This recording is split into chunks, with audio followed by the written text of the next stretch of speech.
Hello my dear students, चलिए आज start करते हैं chapter number 5 state of matter के अंदर। आज हम जो टॉपिक लर्न करेंगे वो है Maxwell's distribution of molecular speed.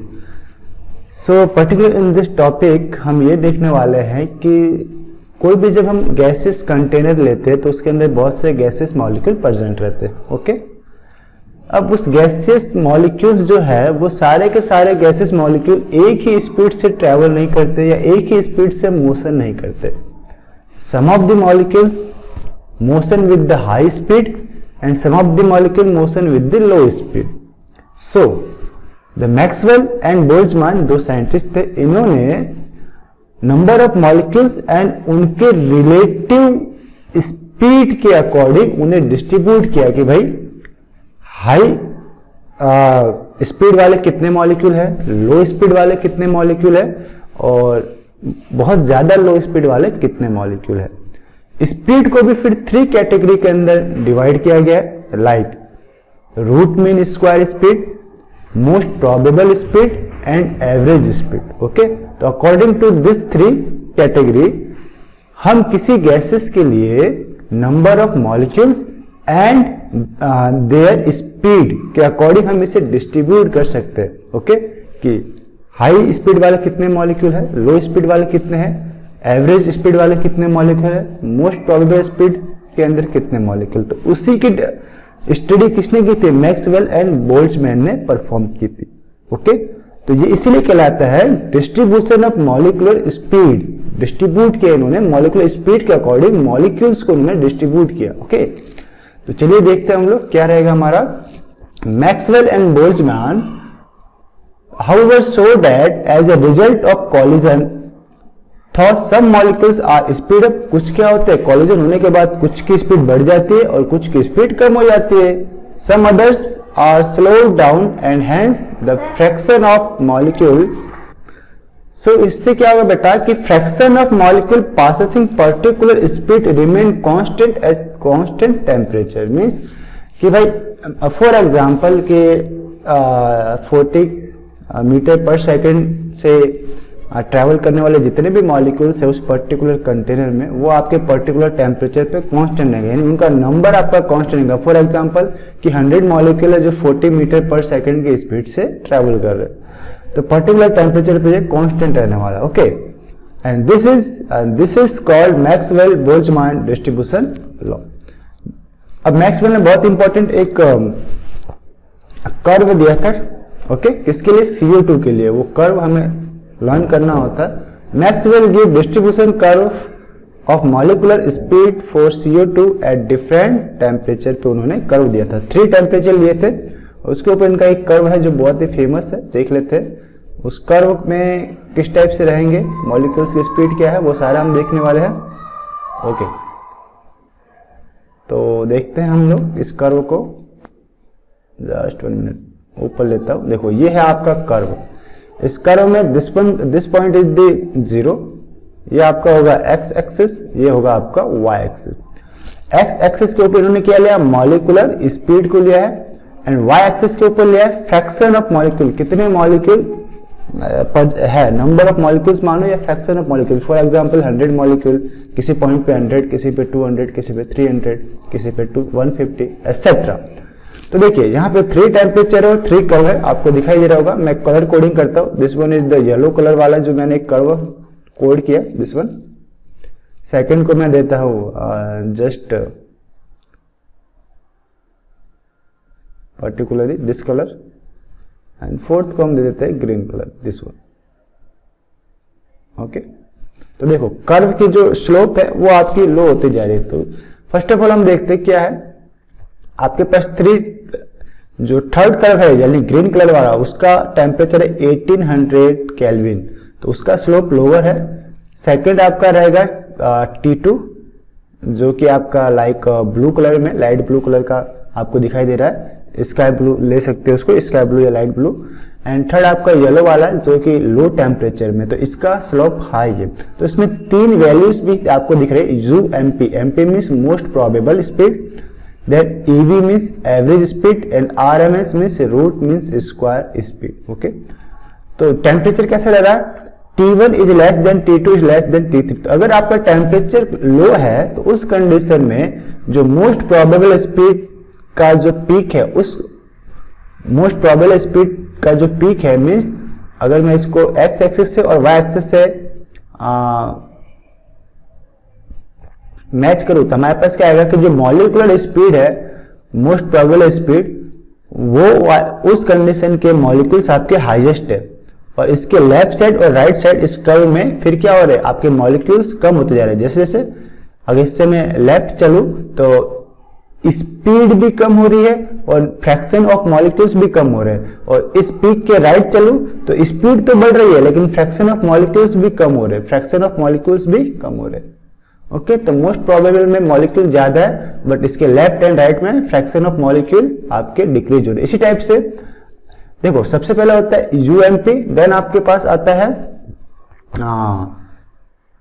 Average speed, then आपके पास है root means square speed. Okay, तो 3 स्पीड से आपके पास एक रूट मीन्स स्क्वायर, सेकंड आपके पास है एवरेज, थर्ड आपके पास है most probable speed, RMS, EV average speed and MP means root means most probable speed. इनके अंदर रिलेशन भी होता है, वो भी देख लेंगे। तो यहाँ पे जो पॉइंट्स है उसको पहले नोट डाउन करते हैं। Special feature of this curve, ये CO2 के लिए था। किसके लिए था? CO2 के लिए। एट कांस्टेंट डिफरेंट टेम्परेचर पे 3 कर्व आपके पास थे। Fraction of molecule with too high और too low speed is very small. देखिए टू हाई, देखिए अगर मैं बात करूं टू हाई स्पीड यहाँ पे आ रही है, बहुत स्मॉल क्वांटिटी है इसकी, टू हाई की भी स्मॉल, और टू लो स्पीड यहाँ पर है, ये रीजन आपका टू लो स्पीड है, ये रीजन टू हाई। तो टू हाई वाले भी कम और टू लो वाले भी आपके कम फ्रैक्शन आपको मिलेंगे।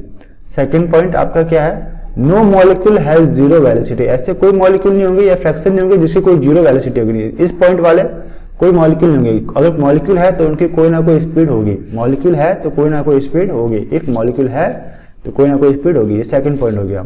Third, initially the fraction of molecules increase with velocity.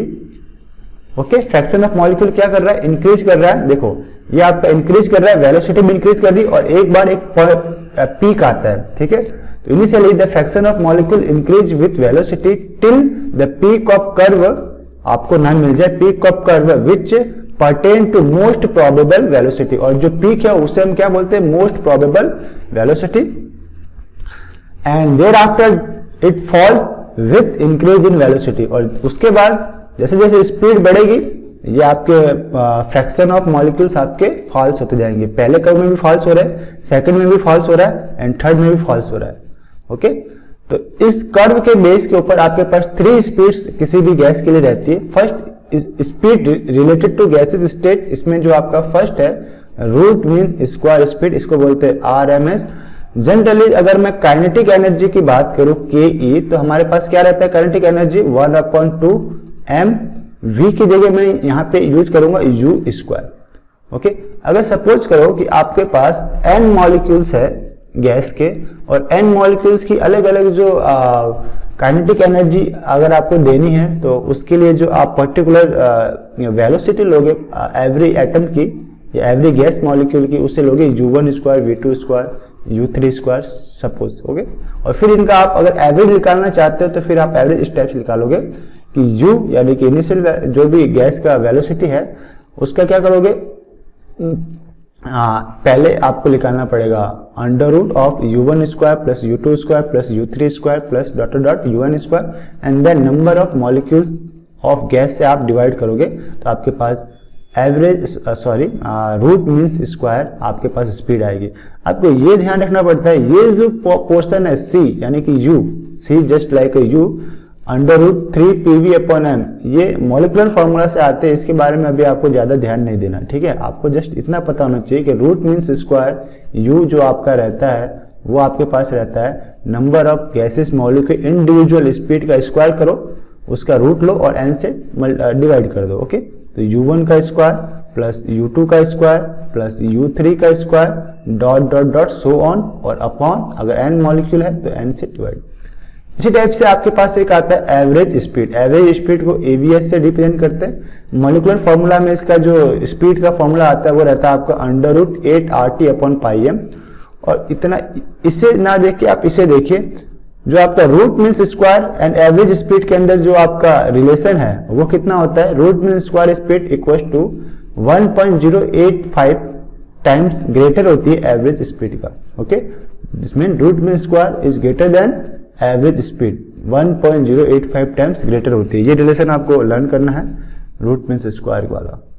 Third आपके पास जो स्पीड है वो है मोस्ट प्रोबेबल स्पीड, जिसकी पीक हमें कर्व के अंदर मिलती है, और वो इसका मॉलिक्यूलर फॉर्मूला रहता है most probable speed MPS √2RT/m और ओके 2RT/m। और अगर मैं रिलेशन फाइंड आउट करूं आरएमएस और एमपीएस के अंदर, तो आपको मिलेगा RMS root mean square speed is equal to 1.224 MPS. Means ये एमपीएस से भी ग्रेटर देन है, 1.2 टाइम्स ग्रेटर है।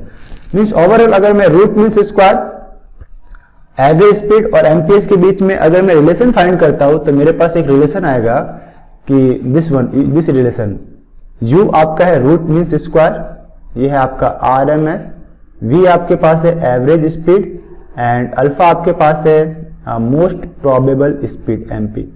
तो आपके पास जो रिलेशन है उसमें क्या आएगा, रूट मीन स्क्वायर सबसे ज्यादा है 1.234 प्रोपोर्शनल टू 1.128 प्रोपोर्शनल टू 1, यानी कि एमपी अगर 1 है तो एवी कितना आएगा 1.128 और आरएमएस 1.234, तो यानी ये सबसे बड़ा है, then after AV and then after MP. Okay, this one is RMS, then after AV and then after MP.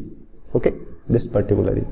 तो ये हो गया आपका क्या था, most probable speed and other things. इसमें फिर आपको देखना है, ये तो हो गया आपका Maxwell distribution of molecular speed, और इसमें ये कर्व आपका इंपॉर्टेंट है। 3 डिफरेंट टेम्परेचर पे 3 डिफरेंट कर्व आपको देखने को मिलेंगे, और 3 स्पीड इसके अंदर रहेगी, पहली root mean square, second average and third MP.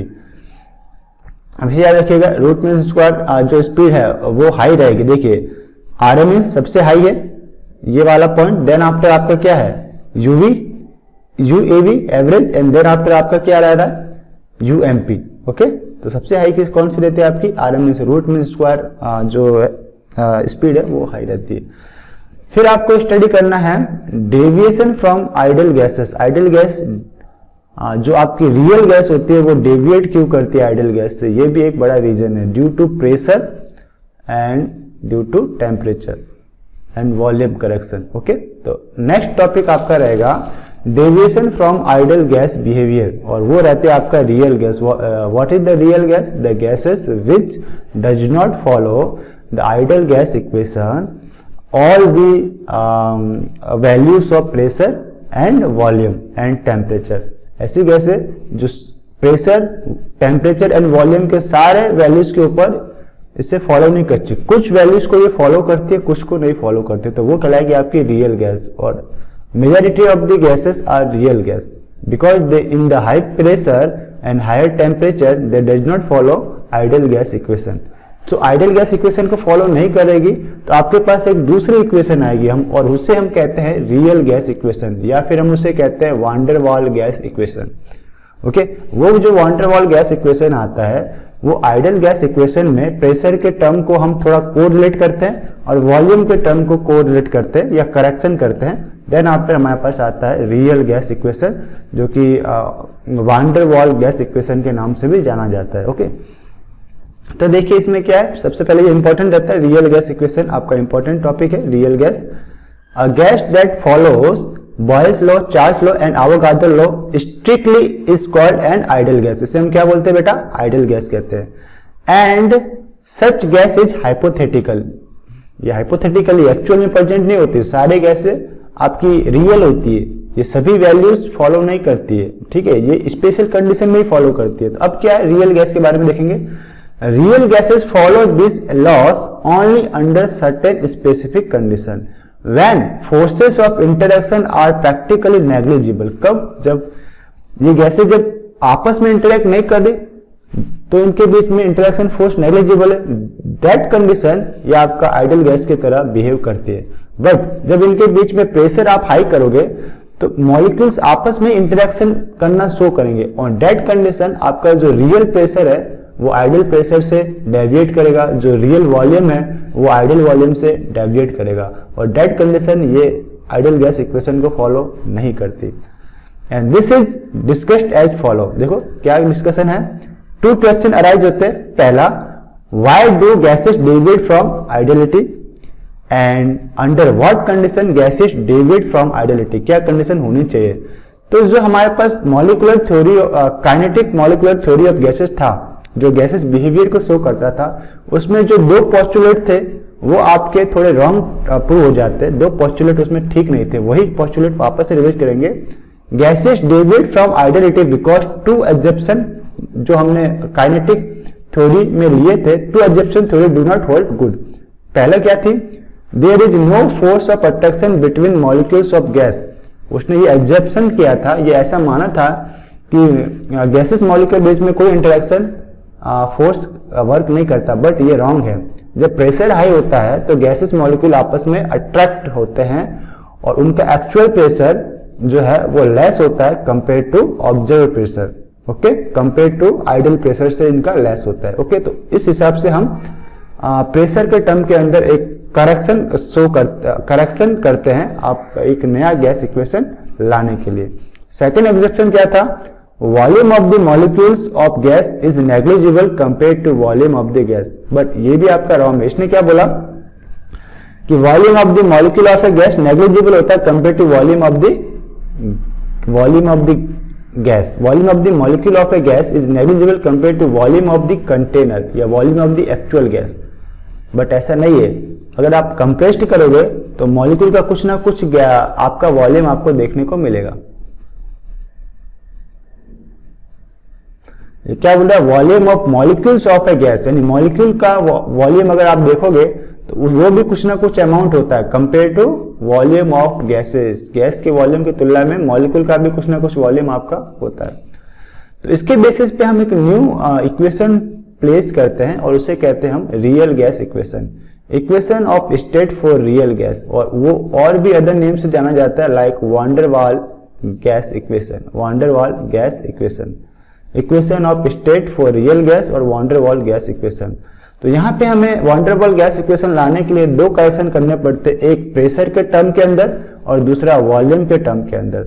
तो जो आप आइडियल प्रेशर आप ऑब्जर्व करते हैं वो रियल प्रेशर के अंदर एक टर्म आपको ऐड करनी होती है a n square upon v square, और जहां पे a क्या है, कांस्टेंट। ऐसा क्यों करना होता है, तो real gas show deviation from ideal gas. Why, because molecule interact with each other. Molecule क्या करेंगे बेटा, एक दूसरे से भी इंटरेक्ट करेंगे। अगर ये गैसेस मॉलिक्यूल है हाई प्रेशर पे तो ये एक दूसरे से भी इंटरेक्ट करेंगे। इनके ऊपर बीच में कोई अट्रैक्शन फोर्स वर्क करेगा। क्या करेगा, अट्रैक्शन फोर्स वर्क करेगा। तो जितना प्रेशर ये वॉल के ऊपर एग्जर्ट करते थे अब उतना नहीं कर पाएंगे, थोड़ा कम करेंगे। ठीक है, थोड़ा कम करेंगे। तो जो आइडियल प्रेशर है वो पी रियल में ये टर्म अगर आप ऐड करोगे तो जाके आपके पास आइडियल प्रेशर आएगा। पी रियल अलग है, पी आइडियल अलग रहेगा। At high pressure molecules of gas are very close to each other, molecular interaction start operation. As a result, pressure exerted by the gas is lower than the pressure exerted by ideal gas. तो ideal gas जितना pressure exert करती है उससे lower होता है आपका actual pressure. तो P ideal आपका क्या रहेगा, अब पी रियल में ये टर्म आपको ऐड करनी है, a n square upon v square, and here a is the constant, van der Waal constant. Second आपका कोर करेक्शन रहता है, वॉल्यूम के अंदर करेक्शन आपको करना होता है, वॉल्यूम करेक्शन। तो अब क्या बोला था कि the volume of the molecule is negligible as compare the volume of gases, but ये आपका सही नहीं है। आपका मॉलिक्यूल्स का भी कुछ ना कुछ वॉल्यूम होता है जब आप इसे कंप्रेस्ड करोगे। सपोज आपके पास n मॉलिक्यूल्स है, ओके, तो आपका थोड़ा सा भी अगर इसका वॉल्यूम है मॉलिक्यूल्स का तो उसको NB से मल्टीप्लाई कर दो तो वॉल्यूम ऑफ मॉलिक्यूल्स सारे आ गए। तो जो टोटल वॉल्यूम है गैसेस का उसमें से NB को माइनस करोगे तो आपका करेक्शन इन दी वॉल्यूम आ जाएगा। तो V minus NB and number of molecules. Okay, तो क्या करना है, the volume occupied by molecules also become significant at high pressure. High pressure पे मॉलिक्यूल भी कुछ ना कुछ वॉल्यूम ऑक्यूपाई करते हैं। तो when the molecule are quite close together because instead of moving in volume capital V, there are now restricted to volume V minus NB, whereas NB is approximately the volume occupied by the molecule themselves. तो corrected volume का होगा आपका, corrected volume के लिए just आपको capital V में से NB minus करना है। तो देन आपका जो पहले टर्म था P आइडल, जो पहले आपका था P ideal into V ideal equal to nRT था।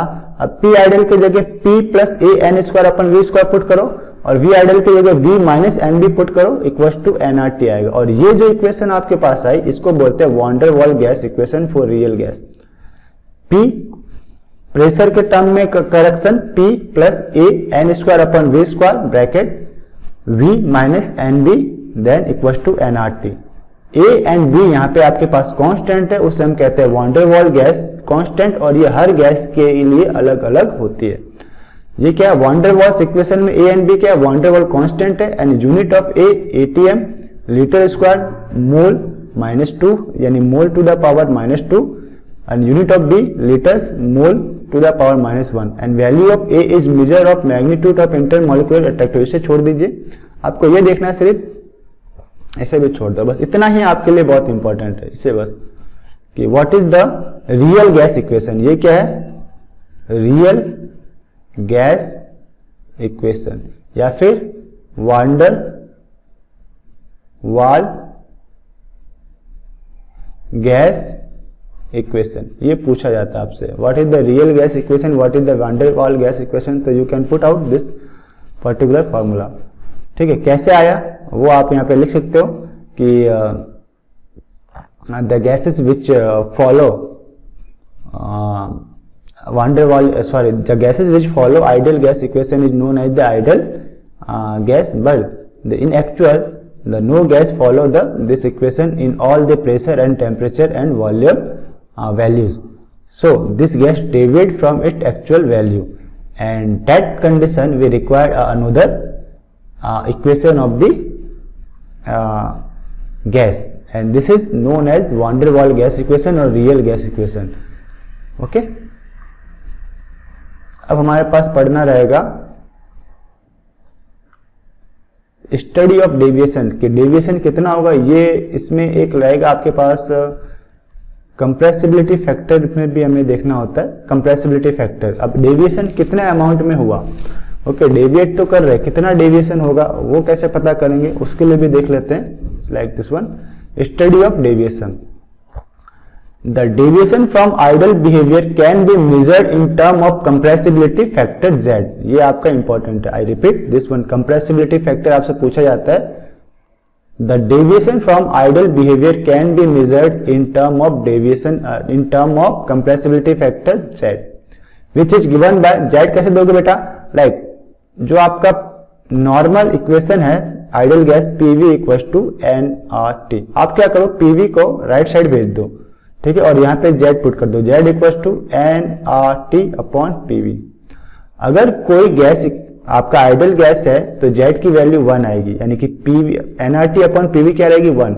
अगर ये डेविएशन कर रहा है या रियल गैस है उस कंडीशन में Z की वैल्यू ग्रेटर देन 1 होगी या लेस देन 1 होगी। तो समझ लीजिए कि आपकी जो गैस है वो रियल गैस है, वो डेविएट कर रही है, उसका डेविएशन पॉजिटिव भी हो सकता है नेगेटिव भी हो सकता है। ओके, तो compressibility factor Z is given by PV upon nRT। इसको उल्टा भी लिख सकते हैं PV अपॉन nRT, यहाँ पे मैंने उल्टा कर दिया है। आपको क्या लिखना है, just one,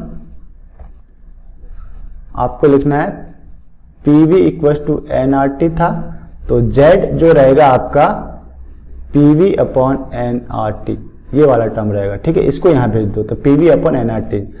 for ideal gas Z equal to क्या रहता है 1 at all temperature and pressure. Pressure के ऑल टेम्परेचर एंड प्रेशर की कुछ भी वैल्यू ले लो, आइडियल गैस के लिए Z की वैल्यू 1 आएगी। बट ऐसा होता नहीं है। But at very low pressure all gases have Z equal to 1। At very low pressure all gases have Z equal to 1 and behave ideally. At high pressure पे क्या होता है बेटा, at high pressure all gases have Z greater than 1। High pressure पे Z की value greater than 1 होती है।